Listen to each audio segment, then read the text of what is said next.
জাতীয় সংসদ ভবনের দক্ষিণ প্লাজায় দুপুরে তার নামাজে জানাজা হওয়ার কথা রয়েছে। সেখানেও প্রস্তুতি চলছে। জাতীয় সংসদ ভবনের দক্ষিণ প্লাজায় রয়েছেন আমাদের সহকর্মী ইজাজ শমিক, তিনি আমাদের সাথে সরাসরি যুক্ত হয়েছেন। শমিক, কখন নাগাদ জানাজা শুরু হবে জাতীয় সংসদ ভবনের দক্ষিণ প্লাজায়, এবং সেখানে যে প্রস্তুতি কেমন দেখছেন?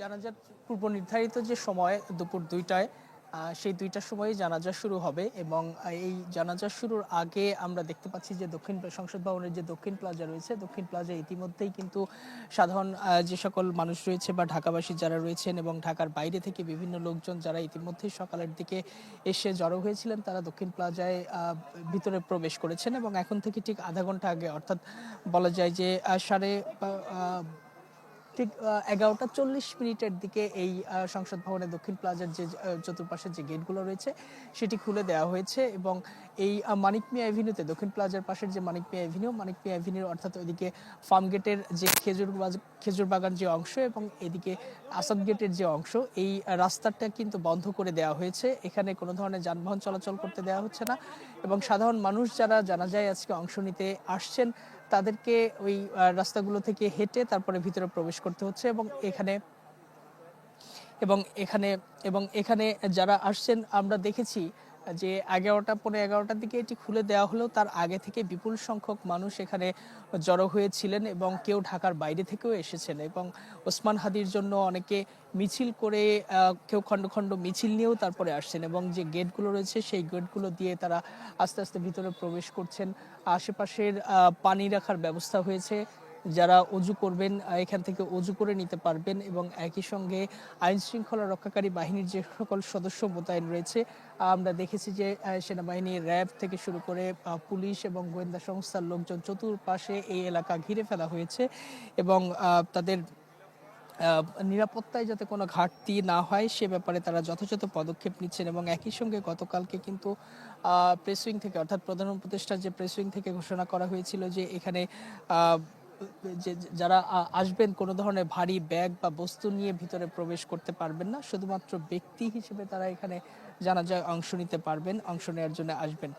এবং ওসমান হাদির জানাজাকে কেন্দ্র করে আইন শৃঙ্খলা রক্ষা এবং নিরাপত্তার ক্ষেত্রে এই জাতীয় সংসদ ভবন সহ এর আশেপাশে এলাকা এবং রাজধানীর যে গুরুত্বপূর্ণ এলাকাগুলো রয়েছে সেখানে 20 প্লাটুন বিজিবি মোতায়েন করা হয়েছে। এই বিজিবির পাশাপাশি অন্যান্য আইন শৃঙ্খলা রক্ষাকারী বাহিনীর সদস্যদের কথা তো বললামই। একই সঙ্গে আজকে ওসমান হাদির লাশ ময়না তদন্তের জন্য যে শহীদ সোহরাওয়ার্দী মেডিকেল কলেজের মর্গের দিকে নেওয়া হয়, সেখানে সকাল 9:30টার দিকে নেওয়া হয়।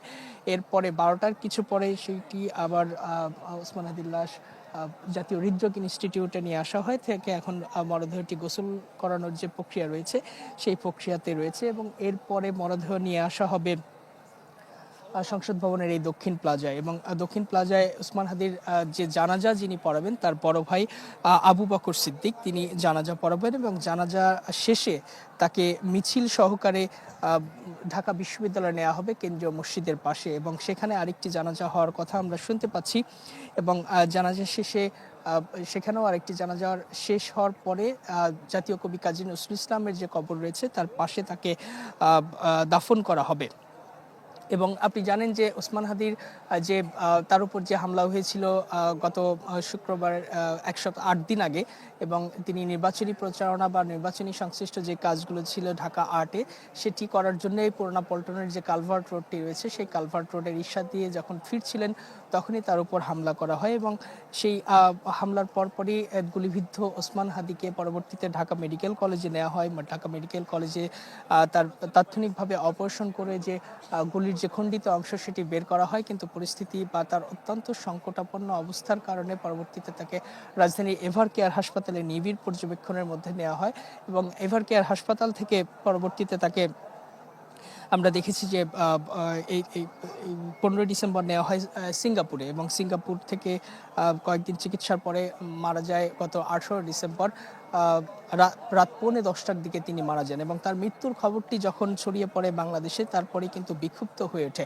যদিও গুলিবিদ্ধ হওয়ার পর থেকে পুরো বাংলাদেশের মানুষ বিক্ষুব্ধ হয়ে উঠেছিল, প্রতিবাদ জানিয়েছিল, কিন্তু মারা যাওয়ার পরে যে চিত্র বা যে সিচুয়েশন আমরা দেখেছি, তার যে আপনি জানেন যে শহীদ ওসমান হাদি কিন্তু জুলাই গণ অভ্যুত্থানে অসামান্য ভূমিকা রেখেছেন এবং তার যে জুলাই যে সতীর্থ যারা ছিলেন, এনসিপির নাহিদ ইসলাম থেকে শুরু করে যারা সামনে থেকে নেতৃত্ব দিয়েছিলেন, তারা কিন্তু ক্ষুব্ধ হয়ে ওঠেন এবং সাধারণ মানুষের পাশাপাশি সব রাজনীতি বা শ্রেণী পেশার মানুষ তারা ঢাকা বিশ্ববিদ্যালয় শাহবাগ থেকে শুরু করে নানা জায়গায় বিক্ষোভ প্রতিবাদ সমাবেশ করেছে।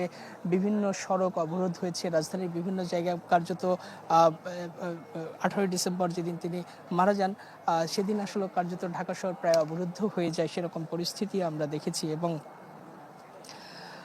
তার হত্যার বিচার এবং তিনি যে ধরনের আদর্শ বিলং করেন বা যে ধরনের আদর্শের কথা বলতেন, ইসলাম ভিত্তিক যে রাষ্ট্র প্রতিষ্ঠার যে সংগ্রাম বা যে লড়াইয়ে তিনি ছিলেন এবং ভারতীয় আধিপত্যবাদের বিরুদ্ধে তার কণ্ঠ উচ্চকিত ছিল, সেই সুতরাং এই কণ্ঠকে দমানোর জন্য যেভাবে তার উপর গুলিবর্ষণ করা হয়েছে, এটি রাষ্ট্রীয় ব্যর্থতা বা আইন শৃঙ্খলা রক্ষাকারী বাহিনীর ব্যর্থতা হিসেবে চিহ্নিত করেছেন তার সমর্থকরা বা তার অনুসারীরা।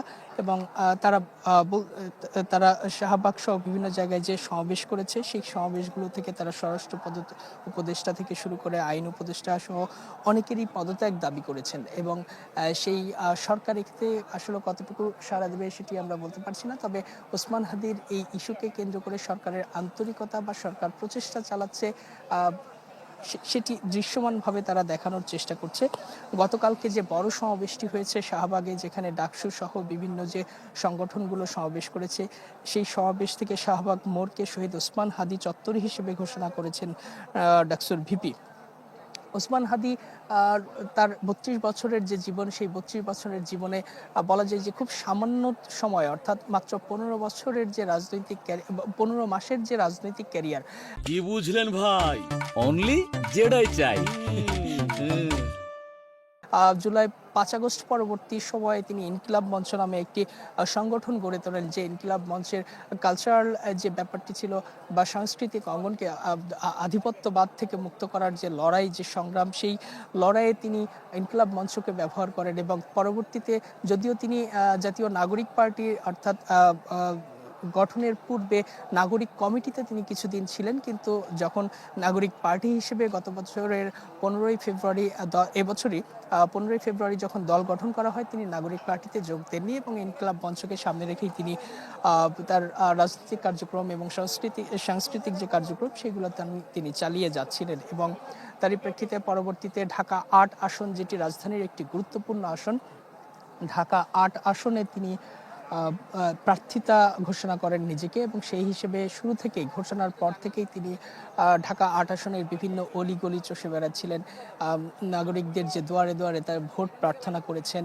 এবং তিনি প্রচলিত যে রাজনৈতিক ব্যবস্থা, সেই রাজনৈতিক ব্যবস্থাকে এক ধরনের চ্যালেঞ্জ করেছিলেন। কারণ আপনি জানেন যে কোনো নির্বাচনের ক্ষেত্রে টাকা একটি বড় ফ্যাক্টর। এবং ওসমান হাদি যেহেতু খুব মধ্যবিত্ত পরিবার বা নিম্ন মধ্যবিত্ত পরিবার থেকে উঠেছেন, সুতরাং তার কাছে আসলে এত বড় নির্বাচন করার মতো, জাতীয় নির্বাচনে অংশ নেওয়ার মতো টাকা তার কাছে ছিল না। এবং ওসমান হাদির সমর্থক বা তাকে যারা ভালোবাসতেন, তারা প্রকাশ্যে তাকে টাকা দিয়ে সহযোগিতা করতেন।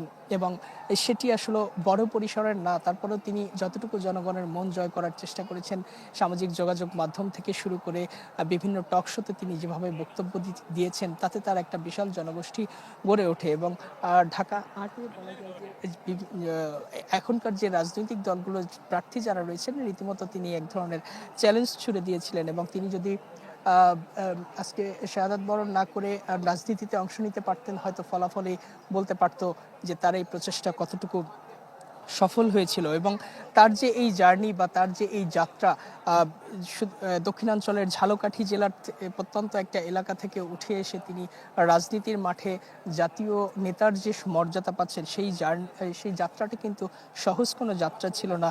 এবং শুরুতে তিনি রাজনৈতিক কোনো দলের সঙ্গে যুক্ত থাকেননি এবং আওয়ামী লীগ বা ভারতীয় আধিপত্যবাদ বিরোধী আলোচনার যে বক্তব্য, সেই বক্তব্যের কারণে তিনি সবসময় আলোচনায় ছিলেন ৫ আগস্ট পরবর্তী সময় থেকে।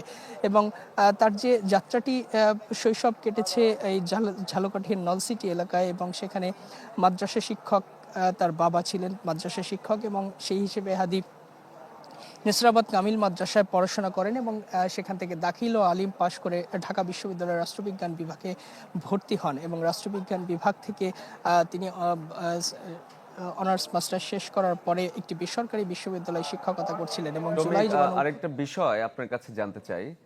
আপনি কিছুক্ষণ আগে বলছিলেন যে জানাজাকে কেন্দ্র করে খেজুর বাগান থেকে রাস্তাটি বন্ধ করে দেওয়া হয়েছে। তো আমি জানতে চাই যে যারা এখনো জানাজাতে যেতে চান বা এখনো রওনা হচ্ছেন তাদের জন্য আপনার কোনো নির্দেশনা আছে কিনা, কোন পথ ধরে গেলে তাদের জন্য সহজ হবে, এবং পাশাপাশি আইন শৃঙ্খলা বাহিনী কিছু নির্দেশনা জারি করেছে, সেই বিষয়টিও যদি দর্শকদের বলেন।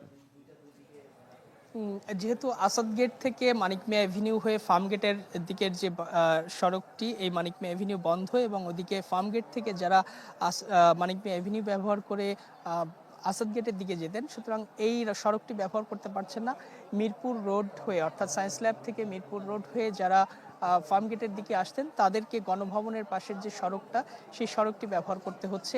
একইভাবে মিরপুর থেকে যে বাসগুলো বা যে যানবাহনগুলো মানিক মিয়া অ্যাভিনিউ ব্যবহার করতেন তাদেরকেও গণভবনের পাশ দিয়ে চন্দ্রিমা উদ্যানের সড়কটি ব্যবহার করে ফার্ম গেটের দিকে আসতে হবে। এবং ওদিকে ফার্ম গেট থেকে যারা এই সড়ক ব্যবহার করতেন তাদেরকে খেজুরবাগান মোড় থেকে বিজয় সরণি মোড় এই দিক দিয়ে চন্দ্রিমা উদ্যানের সড়কটি ব্যবহার করে তাদেরকে যেতে হবে। এবং পুলিশের পক্ষ থেকে যেটি বলা হচ্ছিল, এই যানবাহন ডাইভার্ট করে দেওয়া হয়েছে, এবং যারা আসবেন তারা এই সকল জায়গাতে নেমে নির্বিঘ্নে ভিতরে আসতে পারবেন, কোনো ধরনের সমস্যা হবে না। যদিও তাদেরকে আগেই নির্দেশনা দেওয়া হয়েছে কি ধরনের বস্তু আনতে পারবেন পারবেন না। কোনো ভারী ব্যাগ থাকতে পারবে না, অন্য কোনো বস্তু থাকতে পারবে না, শুধু ব্যক্তি এখানে প্রবেশ করতে পারবে। আমরা এই বিষয়গুলো নিয়ে আরও একটু কথা বলবো। আমাদের সহকর্মী রয়েছেন শফিকুল ইসলাম সবুজ, আমরা চলে যাচ্ছি তার কাছে।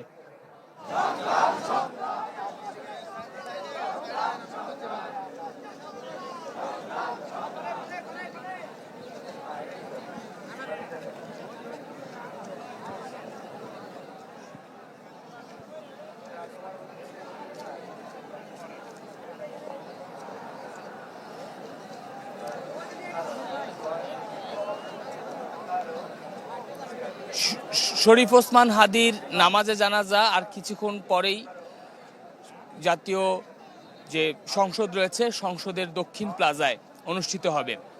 মানিক মিয়া অ্যাভিনিউর যে পুরো সড়কটি রয়েছে, অর্থাৎ পূর্ব থেকে পশ্চিম পুরো সড়ক জুড়েই কিন্তু সময় যত গড়াচ্ছে মানুষের উপস্থিতি তত বাড়ছে। ঘড়ির কাঁটার হিসেব যদি করি তাহলে এখন থেকে ঠিক আর 1.5 ঘন্টা বাকি আছে ইনকিলাব মঞ্চের প্রতিষ্ঠাতা মুখপাত্র, আমরা জুলাই আন্দোলনের সমন্বয়ক, আধিপত্যবাদ বিরোধী যে আন্দোলন, সে আন্দোলনের সম্মুখ সারির অকুতভয় যোদ্ধা ওসমান হাদির নামাজে জানাজার কিছুক্ষণের মধ্যে অনুষ্ঠিত হবে। এবং আমরা যে চিত্র এখানে দেখছি যে ঢাকার বাস্তবতা এর চেয়ে বড় জায়গা আসলে আর নেই জাতীয় সংসদের দক্ষিণ প্লাজায়। তো হাজার হাজার মানুষ কিন্তু এরই মধ্যে এখানে এসে জড়ো হয়েছেন আর তাদের এই নামাজ, শরীফ ওসমান হাদির এই নামাজে জানাজায় অংশ নেওয়ার জন্য। এবং সবাই কিন্তু স্লোগানে স্লোগানে শরীফ ওসমান হাদিকে স্মরণ করছেন। তারা বলছেন যে এক হাদি লোকান্তরে লক্ষ হাদি ঘরে ঘরে, এই কথা তারা বলছেন। এবং আমরা এই মানিক মিয়া অ্যাভিনিউতে আসার পথে যে চিত্র দেখেছি, যে ঢাকার নানা প্রান্ত থেকে মানুষ কিন্তু আজকে এই সরকারি ছুটির দিনে, সাপ্তাহিক ছুটির দিনে পায়ে হেঁটেই কিন্তু রওনা হয়েছেন তাদের প্রিয় মানুষের এই বিদায় জানাতে।